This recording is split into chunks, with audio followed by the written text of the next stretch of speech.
Hi there, and thanks for joining us. I'm Connie Tran. Cystic fibrosis is an inherited and complex disease that can bring many challenges to those who live with it. But dealing with this chronic disease can be especially difficult to children and parents alike. That's the case for 11-year-old Kylie Fan. She's a high-spirited little girl who battles cystic fibrosis, or CF, daily, including having a smaller than average stature for a child her age. But thanks to the pediatric specialists at community medical centers, Kylie is receiving the best care to help her continue living a thriving childhood. Are you a young lady? It's been more than 8 years since Kylie Fan first met pediatric pulmonologist Dr. John Mua. She was referred to see him after her pediatrician noticed she wasn't growing as expected for a child her age. She underwent a sweat test to measure the amount of chloride in her sweat. She tested positive and was diagnosed with cystic fibrosis.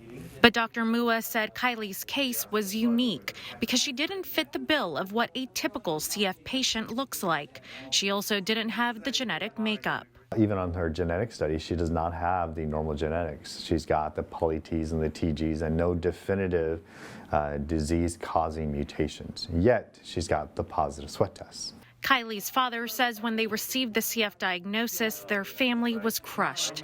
Kylie was only 2.5 years old, and to this day, it's still difficult. Her breathing, every day she struggles, with everything. Can't play sports like every other kid or be active like every other kid, and it hurts. She's also dealing with a lot of GI issues as well too. She's got a G-tube. Kylie is 11 years old, but her height and weight are more like a 7-year-old. Dr. Renee Kinman is the medical director of pediatric endocrinology at University Pediatric Specialists. Kylie was referred to see her to get a handle on her stunted growth. Kids with CF tend to be shorter, and they tend to have delayed puberty. So, And why is that? The reason they tend to be shorter is, if you think about it, first of all, they can't absorb food as well.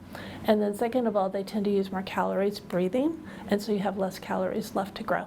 Human growth hormone is one of the treatments Kylie receives to help her grow.